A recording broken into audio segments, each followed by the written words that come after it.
Friends, welcome back to my channel. तर बघा, आदिवासी विभाग याच्याकडून चौकीदारच्या पदासाठी विद्यार्थ्यांनी फॉर्म भरला होता। त्यांच्यासाठी अत्यंत महत्त्वाची अशी अपडेट आहे। ठीक आहे, तर बघा, आपल्या सगळ्यांना माहिती आहे आपली जी एग्जाम होती ही पुढे ढकलण्यात आली होती, कारण की 12 तारखेला म्हणजेच रविवारी जे होते MPSCची एग्जाम होती, तर त्यानुसार एग्जाम जी होती ती पुढे ढकलण्यात आलेली।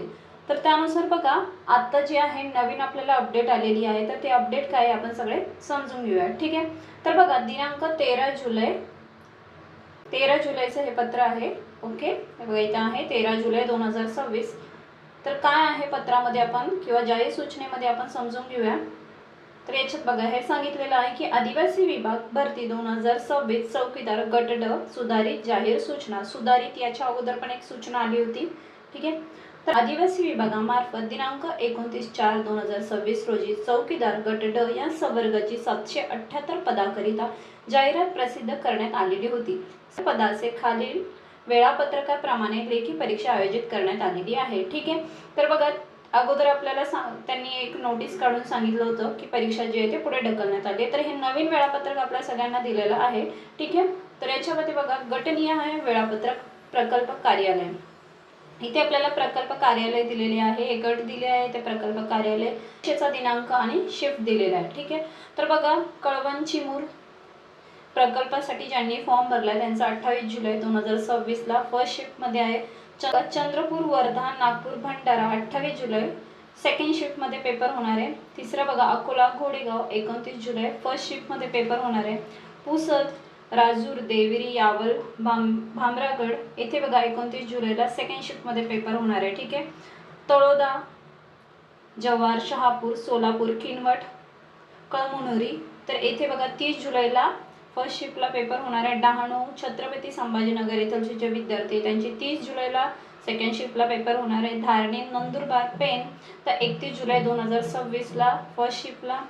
धुळे, गडचिरोली, पांढरकवडा, अहेरी इथे 31 जुलैला सेकंड शिफ्टमध्ये एक्झाम आहे। नाशिक शिफ्ट 1 ऑगस्ट 1 तारखेला तुमचा पेपर आहे फर्स्ट शिफ्टला, आणि सेकंड शिफ्टमध्ये सुद्धा पेपर आहे। ठीक आहे, तर याच्यामध्ये बघा, वेळापत्रक शिफ्ट 1 व शिफ्ट 2 चे इथे टायमिंग सुद्धा दिले आहे। शिफ्ट नंबर दिला आहे, shift reporting timing, gate close timing, starting timing आणि एंड टायमिंग। ठीक आहे, सर्वसाधारण फर्स्ट शिफ्ट जी असते ते सकाळी रिपोर्टिंग टायमिंग तुमचा 8 वाजता असणार आहे। गेट क्लोज जो असतो तो 9:30 वाजता होणार आहे, आणि एक्झाम जी स्टार्ट होणार आहे ती एक्झॅक्टली 10 वाजता होणार आहे। 2 तासाचा पेपर आहे, तर 12 वाजता जी एक्झाम आहे ती संपणार आहे। ठीक आहे, दिव्यांग उमेदवारांसाठी परीक्षा रिपोर्टिंग टायमिंग आहे, सेम गेट क्लोज टायमिंग आहे। 10 ला तुमचा पेपर जो आहे तो स्टार्ट होणार आहे। 40 मिनिटं तुम्हाला एक्स्ट्रा असल्यामुळे 12:40 ला तुमची एक्झाम जी आहे ती एंड होणार आहे। सर्वसाधारण सेकंड शिफ्ट बघा, त्याच्यामध्ये दुपारी 1 ला तुम्हाला तिथे रिपोर्टिंग करायची आहे। 2:30 ला गेट जो आहे तो ठीक आहे, आणि त्याच्यानंतर बघा 3 वाजता जे आहे पेपर तुमचा चालू होणार आहे, आणि 5 पर्यंत तुमचा पेपर जो आहे संपणार आहे। दिव्यांग उमेदवाराला 40 मिनिटं हे एक्स्ट्रा असणार आहे, बाकीच्या सगळ्या गोष्टी सारख्या असणार आहे। ठीक आहे, उमेदवारांना जे प्रवेश पत्र आहे ना दिवस अगोदर उपलब्ध होईल। ठीक आहे, परीक्षेच्या तर परीक्षेचे ठिकाण, परीक्षेचे सर्वसाधारण सूचना याबाबत सर्व माहिती विभागाचे संकेतस्थळ जी आपली वेबसाईट आहे त्याच्यावरती www.maharashtragovernment.in किंवा याच्यावरती तुम्हाला या लिंकवर सगळ्या डिटेल्स जे आहे ते उपलब्ध करून दिले जाईल। सदर लिंक व उमेदवार त्यांचे प्रवेश पत्र व परीक्षेच्या मार्गदर्शक सूचना डाउनलोड करावे। ज्या उमेदवारांनी वरील नमूद गटानुसार त्या प्रकल्प कार्यासाठी स्वतंत्र अर्ज केला असेल त्यांची परीक्षा वर नमूद गटाप्रमाणे परीक्षा केंद्रावर होईल, व त्यांचे प्रवेश पत्र सुद्धा वेगवेगळ्या गटानुसार उपलब्ध करून दिले जाईल।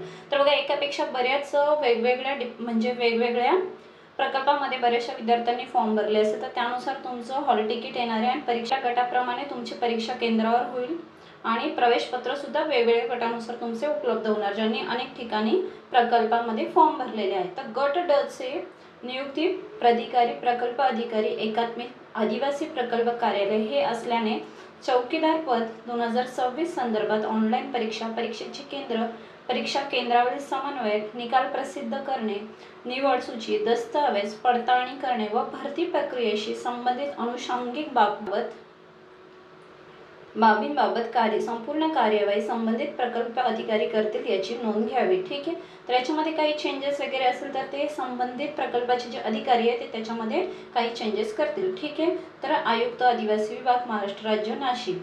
ठीक आहे, ही सगळी महत्त्वाची अशी सूचना होती।